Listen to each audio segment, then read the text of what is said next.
Hour number 3 here on McElroy and Cubelic in the morning. Damian Mitchell, Conrad Van Order, John Saybear here with you. Appreciate the guys letting us hop in on this President's Day. I know a lot of people are enjoying their time off this morning. Hope everybody had a wonderful, safe, and full of love Valentine's Day weekend. A little bit of a reset. Let's go back to this weekend. Of course, both teams here in the state of Alabama, as far as the SEC is concerned, both Alabama and Auburn in action. Auburn falls to Arkansas, but a lot of it had to do with what happened before tip-off against the Arkansas Razorbacks this weekend. Yeah, so you had on the pregame show that you can hear right here on Jocks before all the Auburn basketball games, you had Stephen Pearl, direct quote from Stephen Pearl. This is what he said about Keyshawn Hall, quote, "He's out indefinitely. Key did not live up to the standard and expectations of our program this week. It's been addressed right now, moving forward," end quote. And that follows, obviously, the last game you saw against Vanderbilt, where he was on the bench for the final 12 minutes or so of that game in crunch time. And so now, they had to move forward without him, and you go in a tough environment on the road in Fayetteville against a team that you had beaten handily in Neville earlier this season, but without your leading scorer, Todd Pettiford, Keyshawn Murphy doing all they can, but unfortunately just wasn't quite enough for the Auburn Tigers to get off the victory. But yeah, now I think it opens up a question about what the next 6 games of this regular season are going to look like. Is this a guy that's going to be back on Wednesday against Mississippi State? Or are we talking about something more serious than this? And I thought Paul Feinbaum, when we had him on, he kind of made a good point, which was, especially with the situation that Auburn's in, you're probably not suspending this guy unless you absolutely have to. So I don't know what that means necessarily, but it leads you to believe that it must have been something that was giving serious concern to the coaching staff to where they had to make that decision, because I think otherwise you would obviously want him out there. So that's definitely sets up an interesting home stretch for Auburn, as they're still in the tournament based on, the latest bracketologies. Thankfully, they do have the toughest schedule in the country, and that's helping them out a lot. And you go back, the big win over Arkansas, beating Florida on the road. Those are big wins, big time wins that are going to help you out come March. But I mean, you just look at what they have ahead, and you've got Kentucky and Alabama. Those are tough. But outside of that, I mean, you've got Mississippi State, you got Ole Miss, you got LSU, you got Oklahoma. You got to win those games, and you should win those games, but you absolutely have to win those games, it feels like, to really secure that bid to March Madness. Yeah, and like you said, how different is this going to be in the event that Keyshawn Hall doesn't play? How long is this suspension going to last? Because, again, if you're getting 29 points from Todd Pettiford, you feel like, okay, we know who our go-to guy is going to be, but we need everybody. We need all hands on deck from this point forward. And I'm interested to see what Auburn looks like moving forward. And again, Mississippi State knocking off Ole Miss over the weekend, and we know what Josh Hubbard's able to do. Darius Acuff this past game against Arkansas, him and Billy Richmond both going over 20. Josh Hubbard, we know, can fill it up. He is single-handedly for the past, it feels like 20 years for Mississippi State. Yep. He's been averaging 20 points just walking into the gym. So, I mean, it's and when you look at it, again, you're on the road against Mississippi State. You come back home and take on Kentucky. On the road against Oklahoma. Back at home against Ole Miss. At home against LSU. You wrap it up with the second edition of the IBOB. You have to win those. With the bottom tier teams in the SEC, you've got to win them. Got to go 4-0. You have to. Now, if you do mess around and beat Kentucky, because, again, we've seen Kentucky be hot, especially early on in the season. It's not like they're playing wonderful basketball. Now, they sprinkled in a couple wins moving forward. Now they're sitting in second in the SEC. But, yeah, they're hard to figure out. Right. You can get them on an off day. And again. And that's where you could afford to, again, let's say you trip up. Let's say you lose at Mississippi State on Wednesday or whatever. You lose one of these games. If you can beat a Kentucky or beat Alabama in that second match of the IBOB, that can be okay. But It's just those are going to be your 2 tough ones. So I think you're looking at it as you absolutely want to get the 4 that you're the better team. And then, yeah, if you mess around and go 5-1 or 6-0 here, then, we're talking about an Auburn team that's got some momentum going into March. But right now, 4-game losing streak, you don't have any momentum. Yeah, and then we flip it over to the other side of the state with Alabama. They knocked off South Carolina 89-75. Again, wasn't the cleanest game, but you still won by 14 points. Your guards continuing to excel with LeBaron Philon and also Aiden Holloway. And again, one of the most, I'm not even going to say slept on moves, but something that I think will be beneficial for Alabama moving forward is Latrell Wrightsell finally going to the bench, but still being a key piece as far as what Alabama does offensively. Because I mean, his points per game is still pretty high compared to when he was starting and not. Yeah, and you go and you look at his numbers since he came back, because he was injured. He's always injured, unfortunately. But when he came back against Tennessee, I don't know, it was 7 or 8 games ago. And you look at his numbers shooting from 3 since then, he's right around 50%. I mean, he's been absolutely incredible. And like you said, him coming off the bench in that new kind of role, I know Nate Oates very complimentary of him after the Ole Miss game this is different for him, but he responded the right way, and you saw he went out there, he led the team in scoring that game. He had 19 the other night against South Carolina. So, yeah, that seems to be the role for him. I think the question still for Alabama, and I mean, you heard it after the game from Nate Oates, it's just defensively, you've got to find that other gear. You've got to find that level of intensity that they really haven't had yet. And now with Charles Bediako being ineligible and you're not going to have him the rest of the way, what does that do to your rim protection on top of the fact that you got a guy in Aiden Sherrill who is a solid player, but he still needs to continue to develop. But you don't really have a lot of depth after that because when Noah Williamson's on the court, you don't feel good about it. No. To put it nicely. So, they've got a lot of room to grow, but you feel now you'll take that when you're in the middle of a 4-game winning streak. But now you've got Arkansas coming to Coleman on Wednesday, and that's a big opportunity because the knock I guess you could have on Alabama right now is outside of the defensive part of it is they've played a very tough schedule. They've got some good wins, Illinois probably being the top among them, but you're 2-5 against top 25 teams this year. And so you need to get more wins in that area. Not to say that they're at risk of missing the tournament or anything because they're firmly in a 4 seed right now, but in terms of is this a team that can go to the Sweet 16, can go to the Elite 8 potentially? You need to start stacking up those wins against teams you're going to see after the first weekend in March before I think people are going to start having confidence that you can get back to that point. Yeah. So, and again, Alabama and Auburn both in action on Wednesday. Also over the weekend, we saw that, in the NCAA has granted eligibility. Well, the Court of Law has granted eligibility for Trinidad Chambliss, Ole Miss quarterback. So we expect him to be a key factor in what Ole Miss is going to be in 2026. And then we saw that Joey Aguilar is having the same discussions with the NCAA, and his case still kind of feels iffy, not necessarily 100% saying that he's going to play, not necessarily 100% saying that he's not going to play for Tennessee.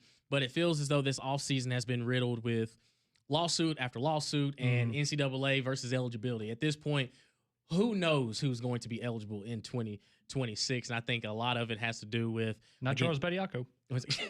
No. Now, again, it's the transfer portal, NIL. There's just so many things that are changing in college football. And in our conversation with Paul Feinbaum, which you podcasted there at jocksfm.com, the Jocks app, wherever you get your podcast, we also take a look at just the changing of the schedule in college football. With, of course, this coming up this season, we're playing basically till the end of January. With so many breaks in between the conference championships to the playoff games being played. And we had a discussion about the conference championships and he made the point that it's on life support now. And to see what we saw with our own 2 eyes with Georgia and Alabama, that it didn't even matter the result. Yep.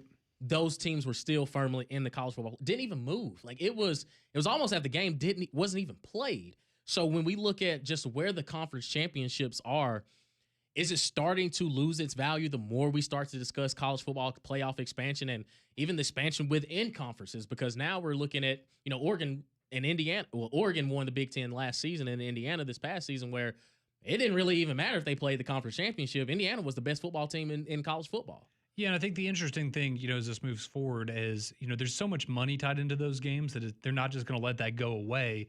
But that's where you get into the conversation of, are we looking at a future where, instead of maybe, the top 2 seeds playing in that game, is that maybe where you move and it's instead of a conference championship game, it still has some of the glitz and glamour to it, but it's almost like a play-in game for these conferences, right? Like you look at this year and you would have had instead of Alabama and Georgia, they would have maybe gotten a bye or a pass since they were the top 2 seeds. And then you would have seeds 3, 4, 5, and 6. 3 and 6 would play, 4 and 5 would play. And then that's kind of how you determine your top 4 teams, and that kind of helps with the at-large bids and when it comes to the college football playoff selection and stuff, because it's hard for me to think that they go away again just because of all the money that's tied into them, but it also is hard for me to believe that they're going to stay the way that they are now. Because, and I mean, Paul brought this up, and I mean, I was in Atlanta for the game, and talking to other people up there in the press box that are covering it, it's just there really wasn't a lot of juice to it. It was just like, okay, well, we've already, and maybe it's partially because we'd already seen that game that year, and the Alabama Georgia games. I think again, we all understand those are typically very good games, but you also see it so much now that I think it maybe has just lost. It's like when Alabama and Clemson played 3 years in a row in the playoff. It's okay, I get it, they're great teams, but like kind of want to see something else going on here. So I wonder if there's a bit of that too, but it doesn't mean a whole lot. And you look around the other conferences, I mean, the ACC was probably the best one because you had the upset and Duke got to win it, but that didn't even mean anything for them. They ended up not making the college football playoff, and James Madison got in over them. And I mean, okay, we got to see Texas Tech do the same thing they did to BYU the first time. Again. You got to see Indiana. I mean, Indiana, Ohio State was a great game we were all looking forward to, but to your point, it didn't matter because guess what? Indiana won, they were the 1 seed. Ohio State lost, they were the 2 seed. Right. It literally had no implications on anything. So it's things are going to change, as we know, but it'll just be interesting to see how exactly they do change and how quickly that comes, because it feels like it's not that far off. Yeah, and also Conrad in hour 2 discussed his top 5 quarterbacks in the SEC heading into this season. Number 1, he had Trinidad Chambliss because we officially know that he is going to be returning for Ole Miss. We had Gunnar Stockton at 2, Arch Manning, the quarterback at Texas, at number 3. Sam Leavitt transferred from Arizona State to LSU, and Lane Kiffin. And number 5, he had Byram Brown, the transfer from South Florida for the Auburn Tigers. And Alex Page tweets in, as you can too, at Mac and Cube. He says, at Run DM6, with you saying Byron Brown is the best quarterback since Cam, does he lead Auburn to the playoffs? See, and that's because that goes back to what we were talking about. And it's, if you take, we went over his numbers last year. He threw for over 3,000 yards, ran for over 1,000, had 42 total touchdowns at USF. If that translates to Auburn, first off, if that translates, 1-to-1, you're probably having a Heisman Trophy conversation. And at that point, you would think that you would at least probably be in that 9-3 conversation where maybe even if you don't get in, you're right there in the bubble as a top 15 team in the country. But that's where it gets hard too. And on top of the fact, right, you have to understand, I know DJ Durkin's staying there, and he's done a great job the last couple of years. But you've also had a lot of new faces on that side of the ball. And it's not just Byron Brown, right? It's what do the guys around him do? And obviously, he puts up those numbers, and he got a lot of help from his supporting cast. But there's just so many questions that go into that. If he can replicate what he did at USF, I think, there's a really good shot Auburn's in the playoff. But right now, I can't sit here and confidently say, I think Auburn's a college football playoff team, because I don't think that they are. But it's also because, they're in the midst of 5 straight seasons of finishing 500 or worse. Let's just get to a bowl game. Yeah, and I guess that's my thing for Auburn fans, right? I'd be curious, like, where is that? And it'll change over the offseason, but like, what is that expectation? Like, what would be a satisfactory first year, right? Because I've heard a lot of 8-4s from people, and I think that's a good benchmark to be to. You're not in the playoff at that point, but you're showing progress. But what if you see the team looks better? There's more of an effort. You can see the potential, but they go 7-5. Like, how would you look at that as an Auburn fan? Is that a good first year, or is that, oh no, maybe this is not the guy that we thought we were going to get? I don't know, but if he took Auburn to the playoff in the first year, that would be incredibly impressive. And let's look at the 2026 schedule for the Auburn Tigers. They opened up with Baylor. That game was a home game. Well, it was a home-and-home series, but now it moved to Atlanta Mercedes-Benz. You should win that one. Yeah. DJ Lagway, new quarterback at Baylor. Could it be interesting? No, I'm with you, bro. You should win that. You should win Baylor. Then they follow that up with Southern Miss. Yep. Should be a win. Now and then they have Florida. On the surface, you should win that game. And there's no telling. Who knows what John Summerall's what he's building up. But hopefully they have the logos on their jersey by then. Yeah, that is a good point. At this point in time, I would say Auburn right now is ahead of where Florida is. And it's in Jordan-Hare. Yeah, exactly. I give it to Auburn. And then you have homecoming against Vanderbilt. You should win that game. Diego Pavia ain't there no more. You should win that game. You should be 4-0. Okay, so you're 4-0 in the month of September. You flip the calendar over. You're on the road at Tennessee. God, October is brutal for Auburn. You're on the road at Tennessee. Coin flip to me. Yeah, coin flip. If Joey Aguilar is, I would say, if he's eligible. A benefit you have in that one is Alex Golish knows that team very well. He knows Heupel very well. He probably knows what they want to do. Tennessee will have just played Texas the week before. If that was in Jordan-Hare, I'd give that to. That's a coin flip. Yeah. That's a tough one to predict right now. Yeah. We'll count it as a win for right now. We'll give them a win. All right. So Auburn is 5-0 heading into their bye week, and then they followed that up on October 17th. Loss. A trip to Georgia. Even though not being a Georgia would have just played Alabama on the road. Lost the week before. It's in Athens. That's tough. They were close with Peyton Thorne. They almost beat Alabama with TJ Finley too. Oh boy, just trying to connect the dots, but look, Brian Hartsone's the one that ended the LSU streak. If we're just going to throw out bad people on Auburn, it's like we can do this all day. We gave them Tennessee. I'm not giving them Georgia. You can't. That's one of those games where if they win it, maybe we get to that point in the season and you're like, oh, this is an Auburn team that could beat Georgia. But right now, no. All right, then they go back home to Jordan-Hare to take on LSU. Lane Kiffin. LSU Tigers. I'd still lean LSU in that one. I think that one would be interesting. I think of this 3-game stretch with Georgia, LSU, and then we're about to get to Ole Miss, I think that's the most winnable game. It's at home, but I also think just that I could see Lane doing some weird stuff and messing up. Yeah. I get you. Not saying that Auburn wouldn't win the game themselves, but like I could just see Lane, if LSU's really good, that could be a trip-up game. Really, It's kind of a perfect spot because LSU, their schedule's kind of tough early on after Ole Miss at A&M, but then McNeese, Kentucky, Mississippi State before that Auburn game. Oh, boy. Which is also before a bye.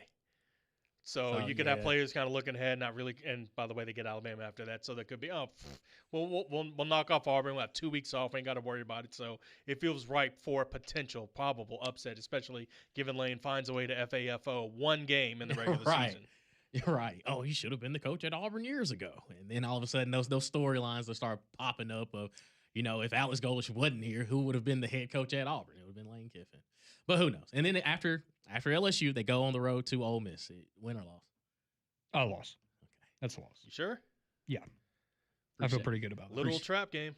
Appreciate it. Second time a team plays Texas right before Auburn. And then, by the way, Ole Miss gets Georgia the week after. And I will say, going back to the LSU thing, I do think looking at the toughest games on Auburn's schedule, I can definitely see them getting one of them, like stealing one of those wins and having Auburn beat who? Right. I could absolutely see that. I just don't know if I can see multiple of those. And then on paper, the month of November, you got Arkansas win. Should be a win, but we know we should be. See, and that's my question too, is like, as we're going through this, at some point, do we think that they're going to have one of those games at some point? Or are we just assuming that they're going to beat the teams that they should beat? Because we've given them that benefit of the doubt for the past couple seasons, and we've come in that Monday morning of, okay, well, this happened, y'all. Well, and it's like, okay, you go to Mississippi State after that and November 14th, and that's a game where, again, Auburn's better than Mississippi State, but I know there's a lot of hype for Camario Taylor. That's an explosive. I mean, that's a team that could be a shootout. That could be an interesting game. Like that's one of those games I look at and you go, okay, Auburn's a more talented team, but like maybe Mississippi State just has a good day and you end up losing that one. But you should win on paper. Should win on paper. And then you follow that up back at home against the Sanford Bulldogs. Now it's a new look Sanford. No Hatch. John Gross. Yeah, but I mean, no offense to Sanford, but you win that game. Tell it to Florida State.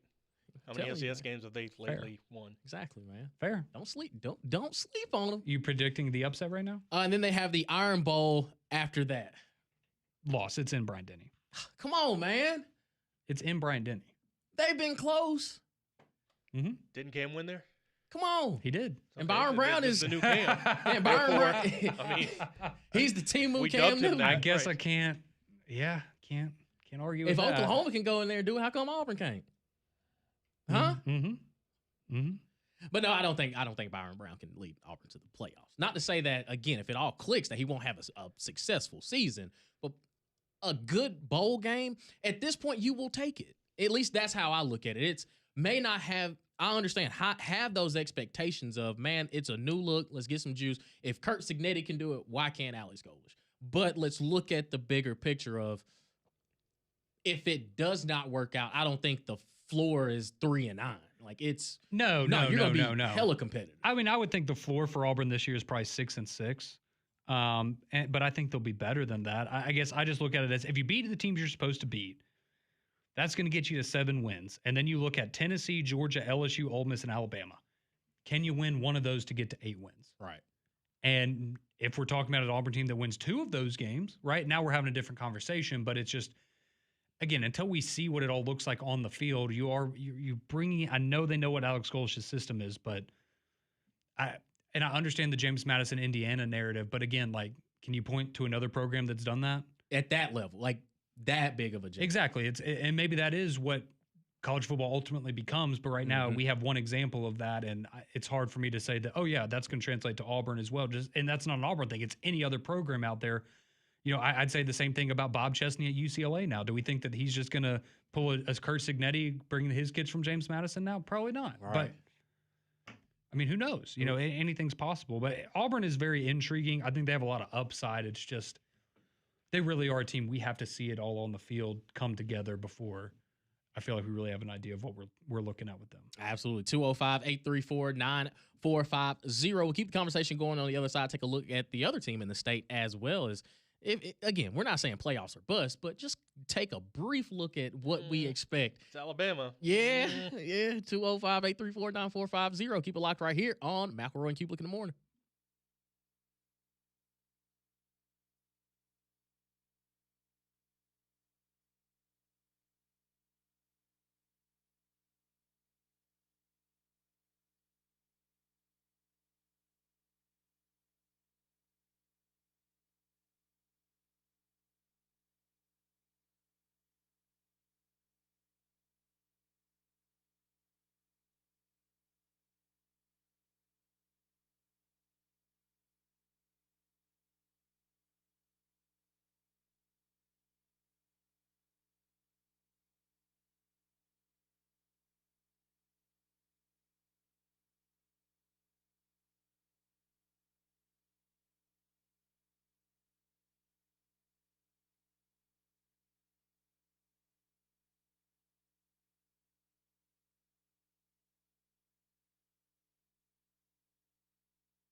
$9:25 here on your Monday morning.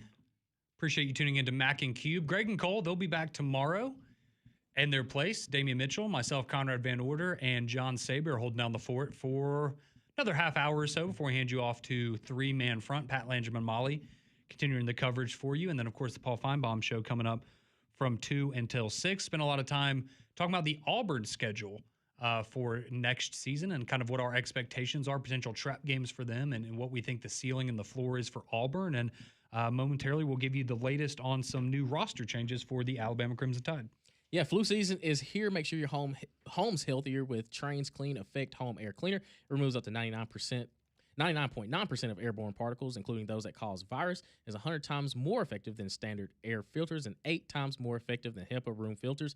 Find a new dealer near you at Trane.com. All right, so before we get into the Alabama schedule and kind of doing the conversation we just had with Auburn for the Crimson Tide, a couple of notes for Alabama. The first is I know a lot of people, we had some text this morning about Latsier Brooks because he did make a post on his Instagram, I believe, yesterday of him in a neck brace with a caption saying, "God is good."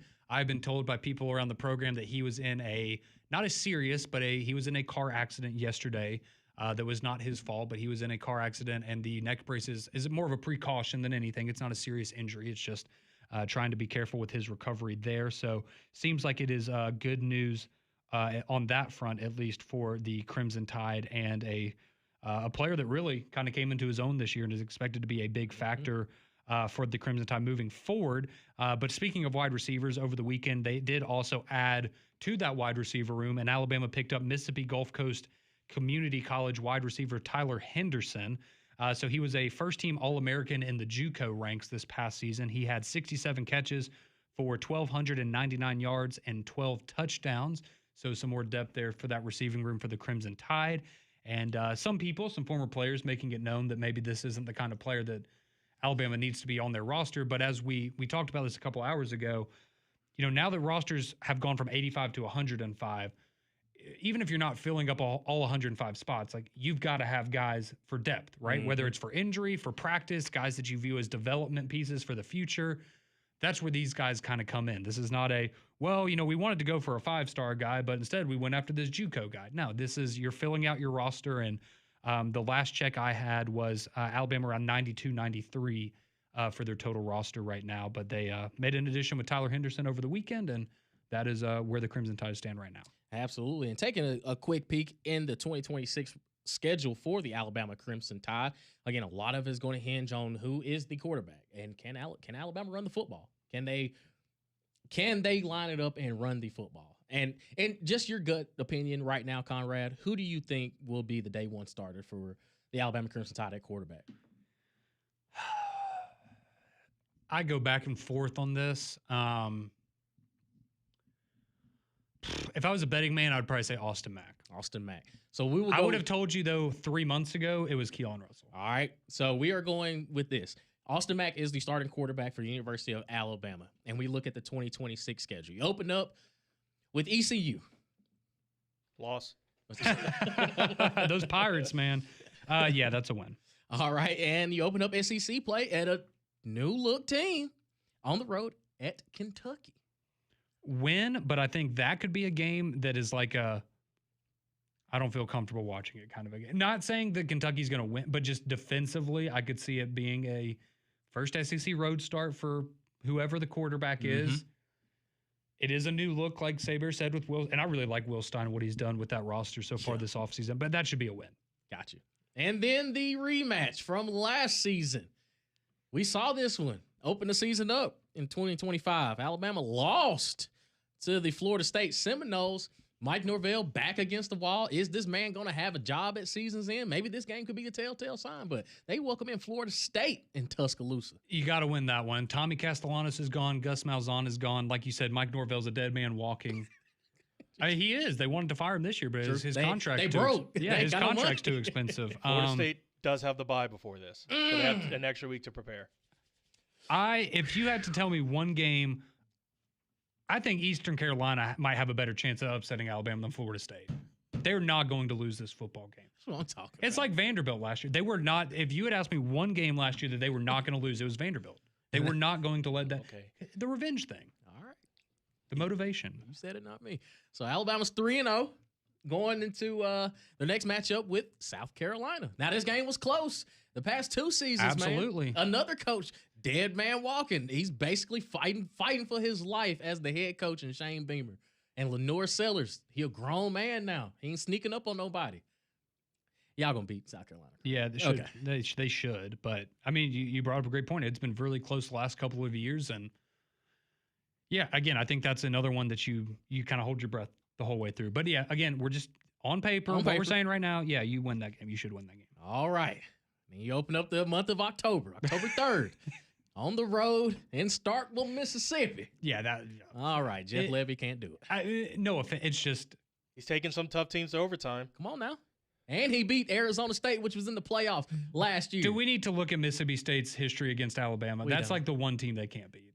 It's Highway 80, the Battle of Highway 82. I guess you never say never, but exactly. That. And look at where it is. You're the game right after South Carolina, and it's right before the Georgia Bulldogs come into Bryant-Denny Stadium on October 10th. Yeah, you're losing that game. Yeah, they're going to lose that game. You're picking Georgia to beat Alabama? Yeah. All right. Yeah, you're losing that game. All right. Then you got to go on the road Thursday, Saturday in October, take on the Tennessee Volunteers. I think you win that game. Hadn't beaten them in how long? Okay, and then after that, October 24th, hadn't beaten them. We're for an Ole Miss fan. That's so weird. Yeah, why does Ole Miss fan care about this? I was just saying, like, haven't beaten them in Neyland in what, 4 years? It's been a while.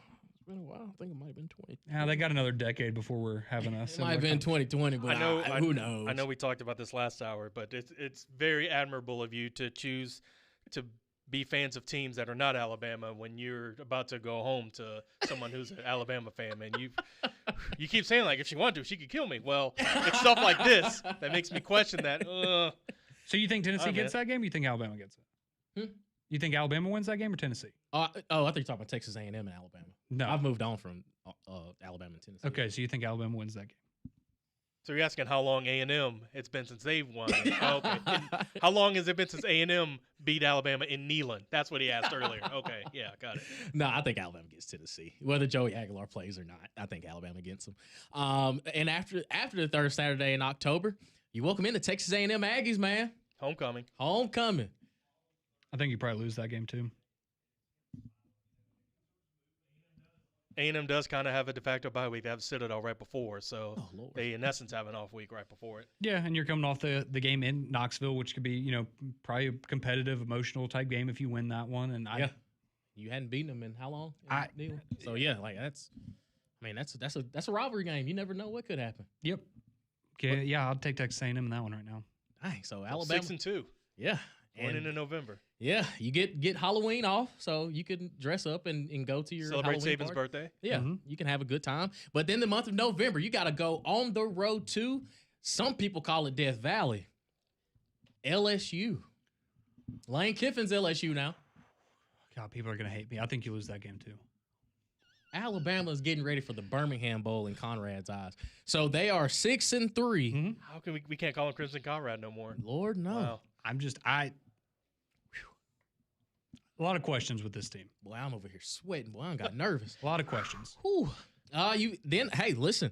The last time we saw this matchup in Nashville, Tennessee, it didn't go in Alabama's favor either. They were the number one team in the nation. That is the Vanderbilt Commodores on November 14th. Yeah, you're gonna win that one. Okay. Diego Pavia's gone. Yeah, you're gonna win that one. And then you got UT Chattanooga. Go win that one. And then the Iron Bowl. You're gonna win that one. All right. So Alabama and Conrad's eyes is going 9-3. Are they in the college football playoff? Yes or no? No. They're a 9-3 football team in my mind right now. I think they will be in a similar spot that they were 2 years ago, where they might be right on the outside looking in. And they won't have a good enough win to kind of prop them up. Well, you had Tennessee or A&M. You had one of them. Yeah, Tennessee. He had to win at Tennessee. Yeah, so you had Tennessee, which apparently Auburn beat too. And so I know when that was. That's right. I know that's probably a hot take, but I guess they're a 9-3 team to me, and obviously, right, you take Georgia, LSU, A&M, you win one of those games. Yeah. Then that's where we start having the playoff conversation. But right now, I think on paper, those are all I think those are all teams that are better than Alabama. No, I joke around, but no, I seriously agree with you. I think when you look at what Alabama just has so many question marks. Now, I think defensively, you have a lot of veteran guys and key pieces that made plays for you, but I think offensively, it's quarterback has got to hit. And again, I think Ty Simpson overplayed his quote unquote contract last year. Oh yeah, I think 100%. So now it's, can Austin Mack, Keelan Russell step in and just take off and not necessarily don't be the reason why Alabama can't get over the hump. But I think a lot of it has to do with, can Alabama run the football? Well, and that's where that's my thing is. I have whoever the quarterback ultimately ends up being, I have faith that they can go out there and play well. Now, are we talking about a Heisman type player? I don't know, but I think they can be at very, an 8 out of 10 like a very solid B+ kind of quarterback is what I would expect. And if you get more than that,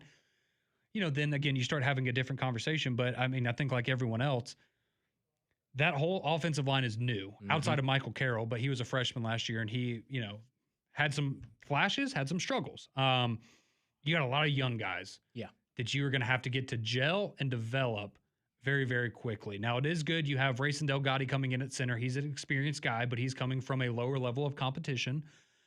That's where my concern comes in is what are you going to get out of the offensive line? And then what are you going to get out of the running game? And I think they're telling you, hire a new offensive line coach. You just hired a tight ends coach who has been an offensive line coach. I think you're very clearly sending the message that we are going to make more of an emphasis on running the football effectively. I think having Crowell helps. No doubt about it, but he's a freshman. Like, how much can you really put on a true freshman to come in and immediately solve all those problems? And, I like A.K. Deere. Yeah. Can he learn to block? I like Kevin Riley. Can he learn to block? I like Daniel Hill. That's not an RB1. Like, you've got to figure out the pecking order there, and you need somebody that's special to a certain degree, right? And you've had a lot of not saying that you had bad running backs. You just have a lot of run-of-the-mill running backs the last couple of years. You need somebody that can elevate that position. Hopefully that's a Xavier Crowell, but, until we see that stuff actually take place on a field, it's hard for me right now to, look at it, Alabama as anything other than a 9-3 team that's got to prove to me that they can be better than last year. All right, we went down Auburn and Alabama schedule into 2026. I guess who is going to win the SEC when it's all said and done? Again, it's early. We're not holding our feet to the fire, but just if we had to pick a team that wins the SEC, who would that be? We'll give you our answer on the other side. Keep it locked right here on Mac and Cube.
9:41 here on McElroy and Cubelic in the morning. Damian Conrad and John filling in for the guys. They will be back tomorrow.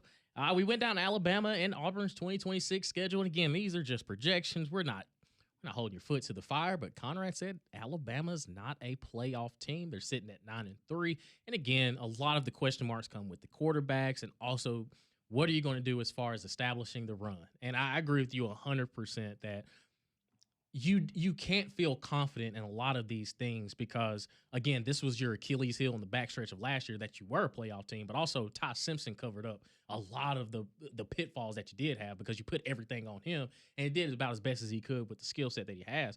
But now it brings up the question, if we just had to pick a team to win the SEC, who would that be? And Conrad, I'd like for you to go first. If you just had to pick, because obviously, listen, Alabama's losing to Texas A&M. They're losing to LSU. You got them beating Florida State, who's in the ACC, but you also Georgia. You got them losing to Georgia, even though they've had Georgia's number over the past couple seasons, except when they needed it the most. Regular season. Yeah, when they needed it the most. But who would you pick to win the SEC right now?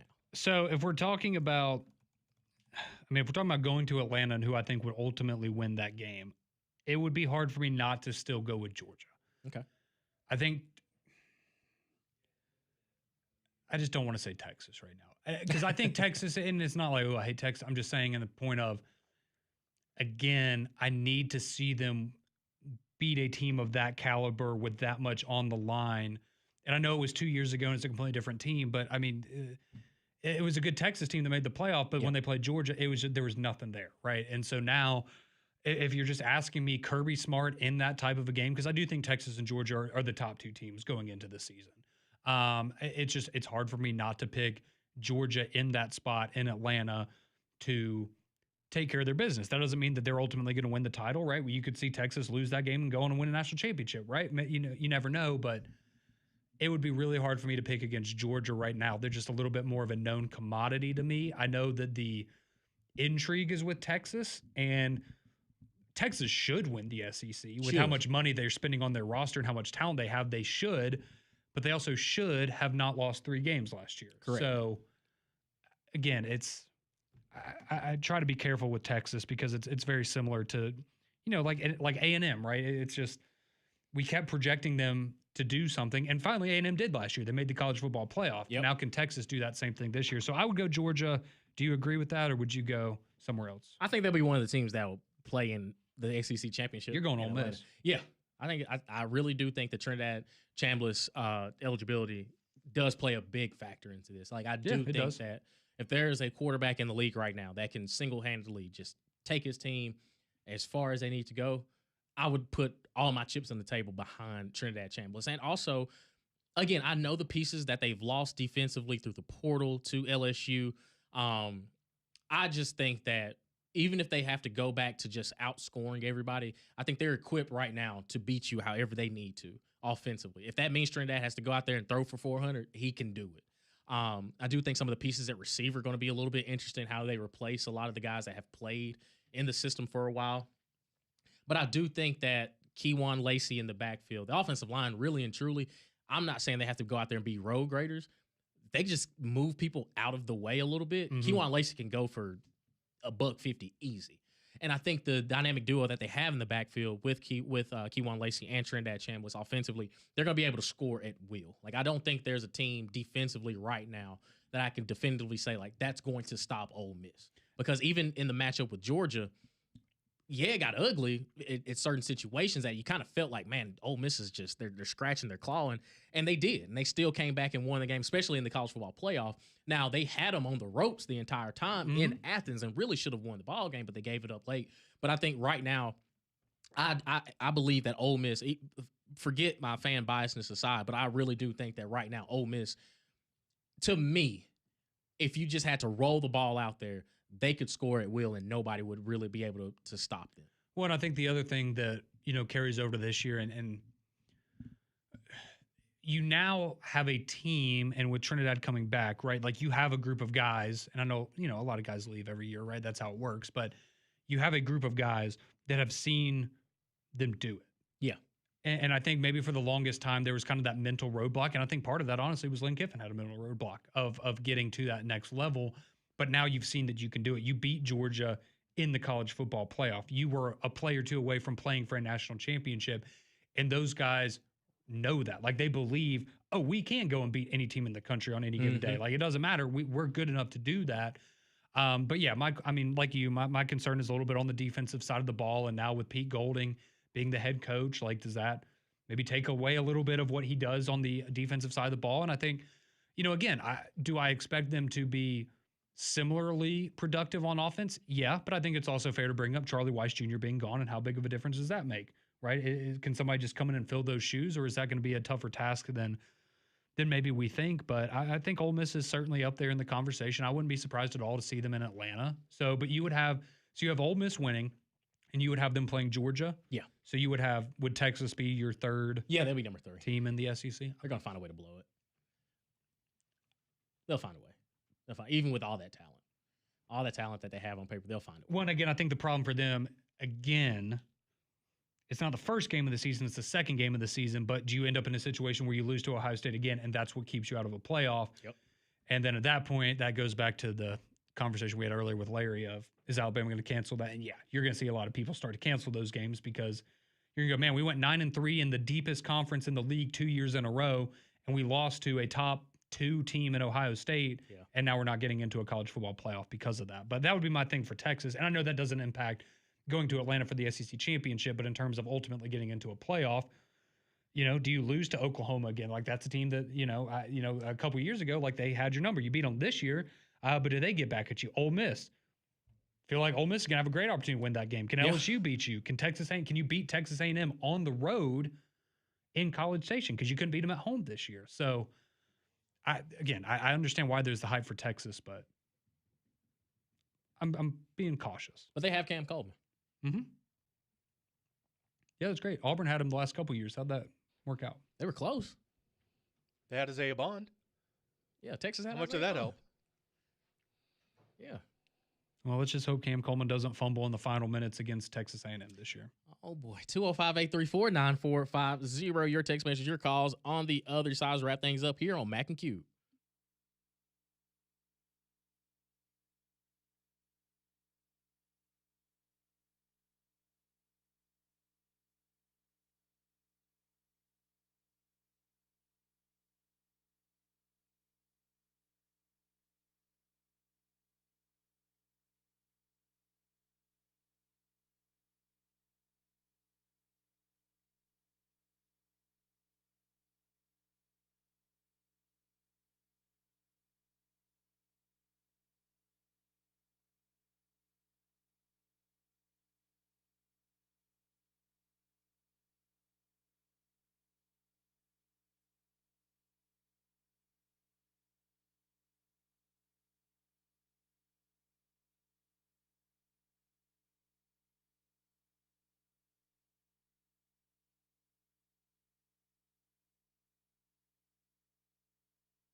The final segment here on this Monday of McElroy Cubelic in the morning. Damian, Conrad, and John.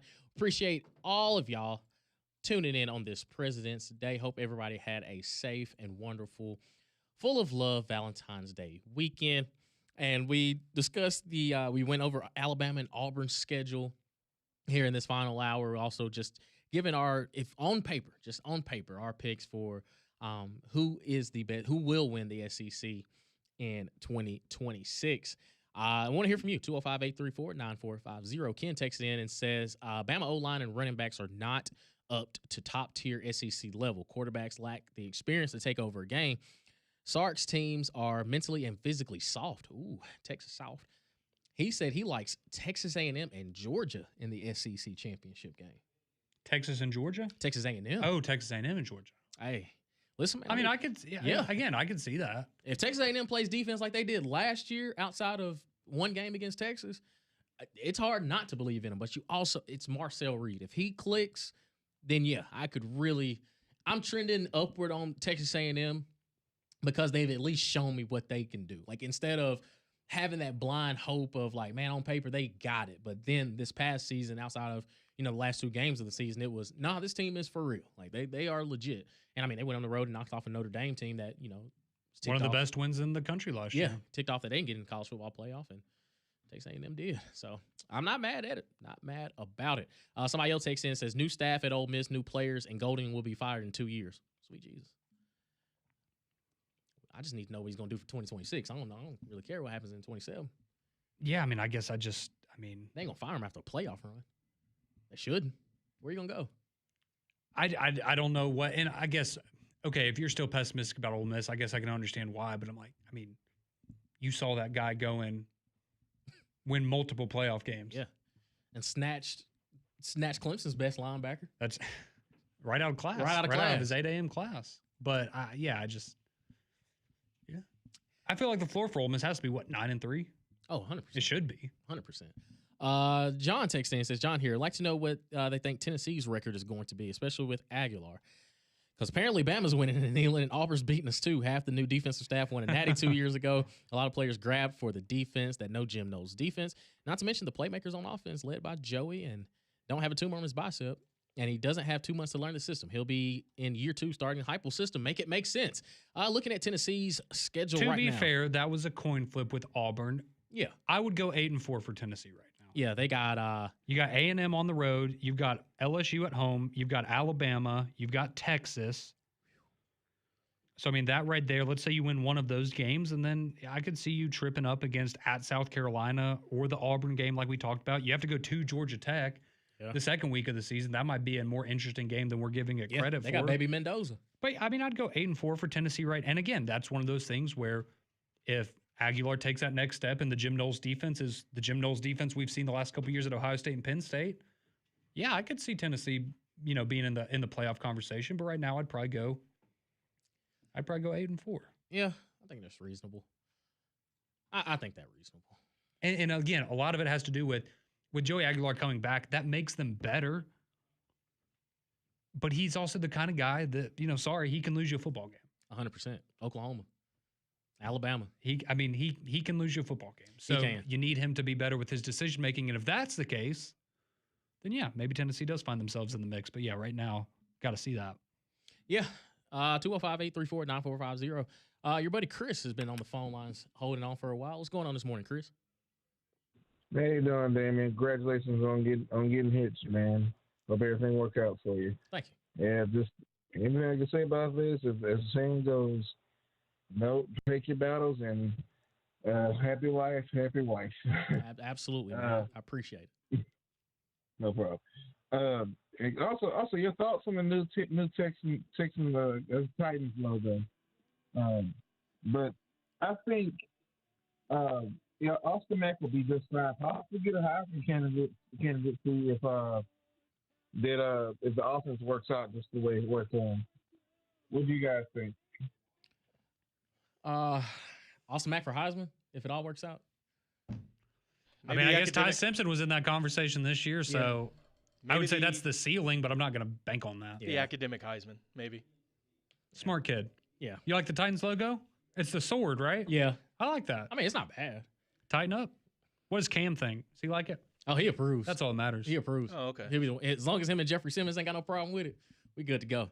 It's the Sala era, baby. Hey, happy wife, happy life, happy superstar, happy life. Yes, sir. That's how it works in sports. Hey, we appreciate y'all riding the wave with us. Greg and Cole be back tomorrow. 3 minutes.